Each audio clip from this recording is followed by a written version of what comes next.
Salut à tous, ici le Compteur. Aujourd'hui, on se retrouve pour des histoires de vengeance. L'histoire suivante est postée par Silver Rose 223.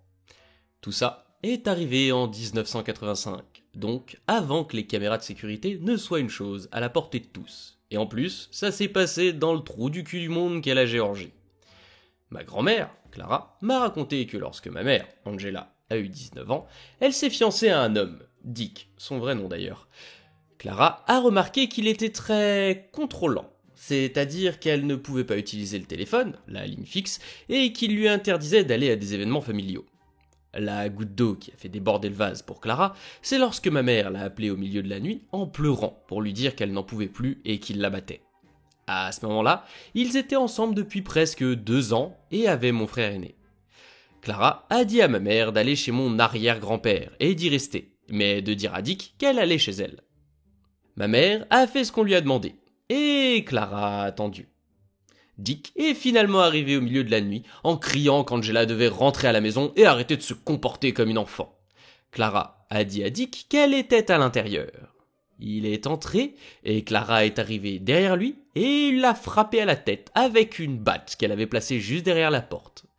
Dick est tombé par terre et Clara l'a frappé plusieurs fois dans les jambes et les bras, lui brisant un bras et lui fracturant une côte. Quand elle a eu fini, elle lui a dit de ne plus jamais s'approcher de sa fille, sinon il se retrouverait dans un fossé. Il n'est jamais revenu. Je suis presque sûr qu'il a brûlé les affaires de ma mère, mais elle s'en fichait. En tout cas, la grand-mère c'est une maman ours, t'as fait du mal à son enfant et ça tu vas le payer. Ensuite, ne parlons pas du nom de cet odieux personnage, parce que déjà ses parents devaient pas l'apprécier beaucoup pour l'appeler comme ça, et pour ceux qui n'ont pas la trad, dit que ça veut dire kékette. Voilà, imaginez vous appeler kékette.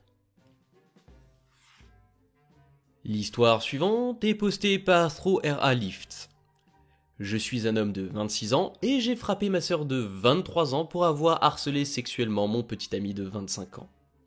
Je peux enfin en parler, car toutes les procédures judiciaires sont terminées. Je sors avec mon petit ami, Marc, depuis environ 5 ans. Il est la meilleure chose qui me soit jamais arrivée. Il est gentil, intelligent, compréhensif et absolument magnifique. Lorsque nous avons commencé à sortir ensemble, il était un peu fermé et avait peur d'initier toute forme d'intimité. J'ai d'abord pensé que c'était parce que c'était sa première relation et qu'il était peut-être nerveux. 6 mois après le début de notre relation, il m'a raconté qu'il avait été agressé intimement et forcé à faire des câlins intimes contre son gré par sa mère entre l'âge de 5 et 12 ans. Son père est parti quand il avait environ 4 ans. Cela l'a perturbé pendant un certain temps et lorsque cela s'est su, sa mère a été arrêtée et lui et ses 2 sœurs aînées ont été confiés à la garde de leurs grands-parents avec lesquels ils vivent depuis lors. Il a été placé en thérapie intensive et y participe encore aujourd'hui. Il a parcouru un long chemin et ça va beaucoup mieux. Mais il lui arrive encore d'être très déprimé et de pleurer. Une partie de sa thérapie consistait à faire de l'exercice, alors il y a environ 2 ans, lui et moi avons commencé à faire des exercices de musculation. J'ai beaucoup gagné en tonicité, j'ai pris 10 kg de muscles supplémentaires et il a lui aussi gagné un peu en tonicité. Comme nous sortons ensemble depuis longtemps et que nous avons l'intention de nous marier, il en a parlé à ma famille, une version moins détaillée, qui l'a accueilli avec amour et soutien. Passons maintenant à ma sœur, Sally. J'ai soupçonné qu'elle avait un peu le béguin pour lui. Elle flirtait parfois ici et là, mais il ne lui rendait jamais l'appareil et l'ignorait généralement. Je lui ai parlé plusieurs fois, mais elle ne m'a pas écouté. Pour faire court, je suis sorti un samedi après-midi avec des amis pour boire quelques verres, et j'ai laissé Marc derrière parce qu'il n'avait pas envie d'y aller. Ma sœur m'avait envoyé un message pour me demander si elle pouvait m'emprunter quelques objets, un sweatshirt, un appareil photo DSLR et un 3e objet qui ne me vient pas à l'esprit pour l'instant. Je lui ai répondu que c'était possible et qu'elle pouvait venir le chercher quand elle le souhaiterait. Elle y est allée quand j'étais sorti, elle n'était pas au courant. Lorsque je suis rentré à la maison, j'ai trouvé mon petit ami à terre, pleurant à chaudes larmes et ma sœur essayant de le calmer. Il faisait une crise de panique. Il n'est jamais prudent de le toucher lorsqu'il a une crise parce qu'il peut agir violemment à cause de son état d'esprit. Elle avait ses mains sur lui et lui essayait de la repousser. Sa chemise était également par terre et elle n'avait que son soutien-gorge. Je l'ai éloignée et lui ai demandé ce qu'elle faisait. Elle m'a répondu qu'elle était en train d'essayer le sweatshirt quand il l'a surprise, qu'il a paniqué et qu'il a eu une crise. Cependant, Marc, à travers ses larmes, a dit qu'elle avait essayé de le toucher. J'ai demandé à ma sœur si c'était vrai, et elle a répondu par la négative. Mais Marc a de nouveau dit qu'elle avait essayé de le toucher. Nous avons des caméras dans la maison, et je l'ai signalé à ma sœur. Son visage est devenu blanc, et je ne sais pas ce qui m'a pris, mais j'ai vu rouge. Je ne me souviens pas de grand-chose parce que j'étais tellement en colère, mais je l'ai frappé. Je ne me souviens même pas si c'est moi qui ai appelé le 911 ou si c'est elle qui l'a fait alors qu'elle était en état de choc. Je me souviens d'avoir repris mes esprits parce que Marc était encore en pleine crise et que je le voyais pleurer plus fort et que je devais l'aider à surmonter cette épreuve. Tout cela est un peu flou. J'ai cassé le nez de ma sœur, je lui ai fait un œil au beurre noir et je lui ai fait des bleus aux côtes. Elle est restée quelques jours à l'hôpital. Et Yopi nous a posté une update. Beaucoup de gens m'ont envoyé un message pour me demander le contexte de ma dernière histoire. En premier lieu, tout cela s'est passé juste avant l'arrivée du Covid, à la fin de 2019, et tout a été réglé le mois dernier. 2. L'incident s'est produit dans notre cuisine. La porte d'entrée mène à un hall menant directement à notre cuisine, ouverte, et à droite se trouve notre salon, qui mène aux chambres. 3. Nous avons installé des caméras dans toutes les pièces, sauf dans les salles de bain et les chambres. Les caméras n'enregistrent pas le son. Ma sœur n'a pas câliné intimement Marc contre son gré, mais elle a essayé de l'entraîner dans des activités sexuelles. 5. Ma sœur ne savait pas que j'étais sorti quand elle est venue. Je n'ai plus l'enregistrement, c'était trop douloureux pour le garder et encore moins pour le regarder. De plus, mes souvenirs sont flous, mais la cassette montrait Marc en train de répondre à la porte. Encore une fois, nos caméras n'ont pas d'enregistrement sonore, mais Marc a dit qu'il a ouvert la porte, elle lui a dit qu'elle était là pour prendre mon appareil photo et mon sweatshirt, il a dit d'accord et l'a laissé entrer. Il regardait la télévision et est retourné à son émission pendant qu'elle entrait dans notre chambre. Elle l'a appelé pour qu'il l'aide et les caméras ont montré Marc se levant pour aller l'aider. Je ne me souviens pas combien de temps ils sont restés là, mais la bande a montré Marc se précipiter hors de la chambre en tendant les mains, comme s'il essayait d'arrêter un agresseur. Ma sœur est alors sortie, à moitié nue, en tenant son t-shirt. Marc a reculé jusqu'à la cuisine, toujours en tendant la main, et elle s'est avancée vers lui. Marc a déclaré qu'il lui disait de remettre sa chemise et de partir, mais qu'elle continuait à dire quelque chose du genre « Eh, c'est bon, j'ai juste besoin d'aide, c'est tout. Et t'es un type bien, aide-moi un peu. » Je pense qu'à ce moment-là, il était en train de faire une crise de panique, car il a commencé à trembler. Ma sœur en a profité pour le prendre dans ses bras. Elle a dit qu'elle l'avait fait pour essayer de le calmer, mais la vidéo l'a montré en train de se presser contre lui. Il l'a repoussé et s'est écroulé sur le sol en pleurant et en criant. Elle s'est alors mise à côté de lui et a essayé de passer ses mains dans ses cheveux. Son autre main, elle, se dirigeait vers son entrejambe. Je me souviens, d'après la cassette, avoir vu Marc reculer et essayer de la repousser. Elle revenait toujours plus près de lui. Quelques minutes plus tard, je suis rentré à la maison et j'ai frappé ma sœur. Je ne me souviens pas qui a appelé la police, mais la police est arrivée et ma sœur a boité jusqu'à la porte alors que j'essayais d'aider Marc à se calmer. Je me souviens qu'ils ont posé des questions et essayé d'aider Marc à se calmer. Les policiers pensaient qu'il était en état de choc, alors ils ont mis une couverture sur lui et les ambulanciers sont arrivés. Ma sœur a été rapidement évaluée et emmenée à l'hôpital. Marc et moi sommes restés sur place parce que, à ce moment-là, il avait commencé à reprendre le contrôle de lui-même. Je me souviens que mes parents sont arrivés et m'ont demandé ce qui s'était passé. Ma mère est restée avec Marc et moi pendant que mon père se rendait à l'hôpital pour voir ma sœur. Marc et moi avons porté plainte contre ma sœur pour traumatisme émotionnel et agression intime.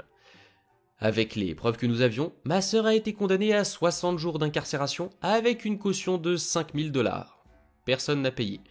Elle doit également effectuer 200 heures de travaux d'intérêt général et son nom a été ajouté au registre des délinquants sexuels. Elle peut faire appel auprès des tribunaux pour faire retirer son nom de ce registre après 10 ans. Elle a également fait l'objet d'une ordonnance restrictive. En outre, ma sœur nous doit 25 000 $. J'ai reçu une petite tape sur les doigts et je dois faire 50 heures de travaux d'intérêt général. Rien de bien méchant. Ma sœur a été coupée de toute la famille et l'est toujours. Marc a énormément régressé, au point qu'il n'a pas pu dormir dans le même lit que moi pendant des mois. Il a dû suivre une thérapie encore plus poussée. Il a fait quelques progrès, mais il n'est plus du tout ce qu'il était avant que cela ne se produise. Il lui faudra beaucoup de temps pour guérir. Je me considère comme bisexuel, mais je penche plus vers les hommes, alors que Marc est 100% gay. Il trouve le corps féminin dérangeant, à tel point que nous avons dû sauter les scènes de nudité féminine dans les films.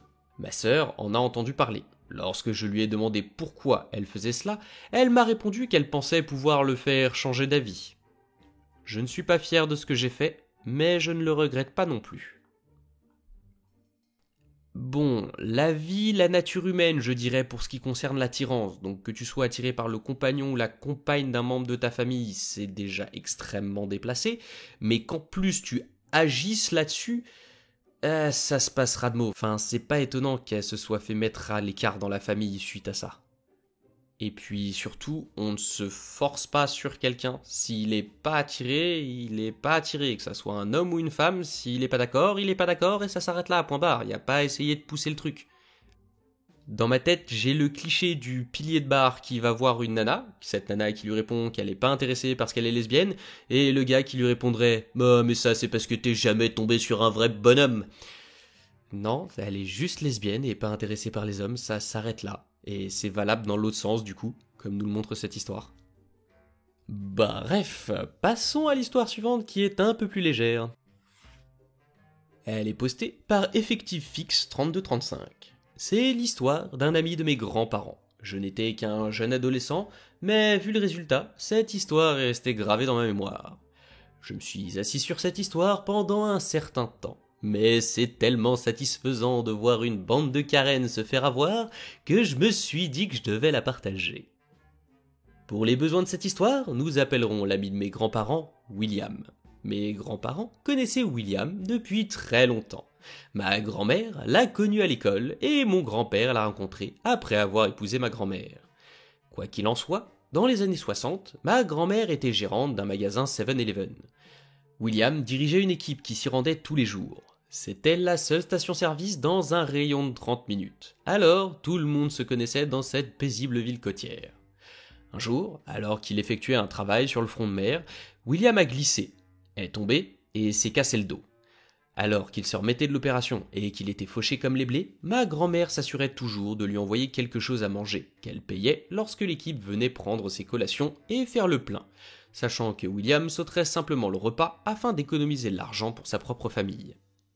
Mon grand-père l'a également emmené à plusieurs rendez-vous chez le médecin, car William n'a pas pu conduire pendant un certain temps, et sa toute petite femme ne pouvait pas le faire monter dans une voiture toute seule. William ne l'a jamais oublié. 20 ans plus tard, lorsqu'il a vendu son entreprise devenue très prospère et qu'il est devenu 20 fois millionnaire, il a rapidement dit à 90% du monde d'aller se faire voir, mais il a gardé près de lui ce qui avait toujours été là pour lui. Il n'a cependant jamais quitté la maison qu'il avait avant d'être riche. Les seules concessions à sa richesse ont été des voyages avec sa femme pour voir le monde et l'achat de quelques hectares de terre boisée autour de lui. Si vous n'étiez pas son ami, vous le prendriez pour n'importe quel autre ouvrier de la ville. Il n'y avait absolument rien d'évident qui montrait qu'il valait des dizaines de millions de dollars. Après la mort de sa femme, dans les années 90, William a décidé de s'adonner à un nouveau hobby. Comme il vivait en dehors des limites de la ville, il a installé une scierie et un atelier de menuiserie. Il a obtenu tous les permis nécessaires et tout le reste. Les scies se trouvaient dans un grand bâtiment fermé, au milieu de tout ce terrain. En toute franchise, il n'y avait donc pas de mal, n'est-ce pas?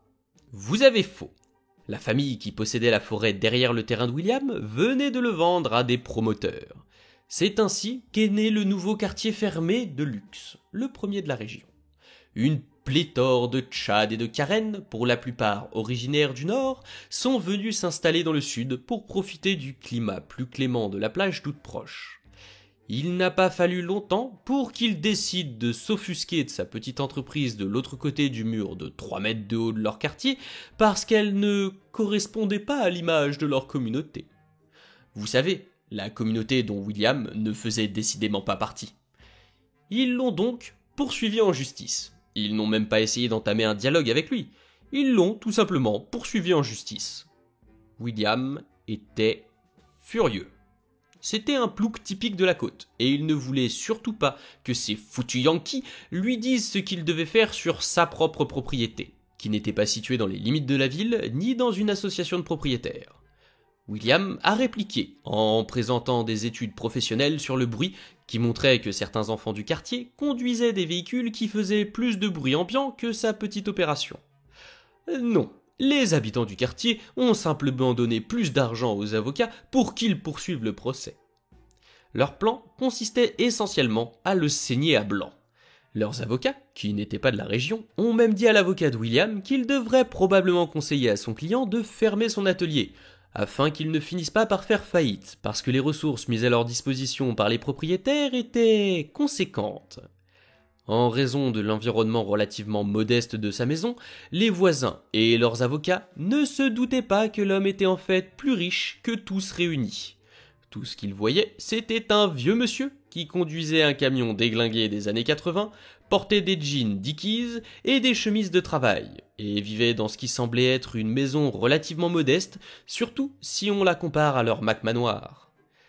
Lorsque l'avocat de William lui a parlé de cette conversation, William a pété les plombs. Je me souviens très bien qu'il s'est engouffré dans l'allée de mes parents dans son vieux camion de travaux, jurant à tue-tête et fulminant avant même d'entrer dans la maison. Pourquoi est-il venu chez nous ? Parce que ma grand-mère était connue pour être l'une des personnes les plus généreuses au monde. À moins que vous la mettiez en colère. Si vous lui faisiez du mal, à elle ou à quelqu'un qu'elle aimait, elle devenait l'un des trous du cul les plus vindicatifs que l'on puisse trouver dans cette ville. Je ne plaisante pas quand je dis que son adage pourrait être « La vengeance est un plat qui se mange froid ». Pour ça, elle est légendaire parmi les habitants. William était donc venu à la maison pour avoir une dose de sa sournoiserie. Nous, les enfants, n'avions pas le droit de participer à cette conversation. Mais après son départ, j'ai entendu les adultes raconter qu'ils avaient engagé plusieurs détectives privés pour voir s'il y avait quelque chose à déterrer sur eux. Par eux, j'entends des dizaines de personnes du quartier qui étaient impliquées dans ce procès. Et voilà, il y avait apparemment beaucoup de crasse à dénicher. Je me souviens encore qu'il en a parlé avec enthousiasme à mes grands-parents un beau jour d'été, des mois plus tard. Cet homme d'une 60aine d'années était aussi joyeux qu'un gamin le matin de Noël. Pourquoi ? Parce qu'après avoir appris ce que sa petite armée privée avait déterré, il a commencé à passer des coups de fil à diverses connaissances haut placées. Les retombées qui s'en sont suivies ont entraîné l'abandon des poursuites. La liste des méfaits découverts est assez longue, mais ceux dont j'ai entendu parler par les adultes sont les suivantes. Il y avait plus d'une poignée de personnes qui devaient des arriérés de pension alimentaire. William a demandé au détective privé de fournir aux mamans une adresse et des informations professionnelles actualisées afin qu'elles puissent, si elles le souhaitaient, réclamer la pension alimentaire ou la saisie. En outre, le fisc s'est intéressé de très près à plusieurs de ces personnes, ainsi qu'à d'autres voisins. Enfin, un ménage s'est retrouvé en prison parce que les enquêteurs ont réalisé qu'il s'agissait en fait de trafiquants de drogue. Les photos des transactions prises par les détectives privés ont été remises au bureau du shérif. La drogue, c'est mal, les enfants. Morale de l'histoire ? N'énervez jamais un riche redneck. Ces gens pensaient qu'ils pourraient régler leurs problèmes à gros coups de liasse de billets, sauf que le mec d'en face, il avait une plus grosse liasse de billets et du coup c'est eux qui l'ont eu dans l'os. N'empêche que si ça n'avait pas été le cas, c'est sans doute lui qui aurait perdu son truc, et ça aurait été dommage. Si la vidéo vous a plu, pensez à laisser un like et n'hésitez pas à la partager. J'ai besoin de vous pour faire grandir la chaîne, sans oublier de vous abonner si c'est pas déjà fait, et d'activer la cloche pour ne pas rater les prochaines. Laissez un commentaire, je les lis tous. Les plateformes de soutien sont en description si certains veulent soutenir la chaîne financièrement. C'était le compteur, on se retrouve bientôt pour de nouvelles histoires.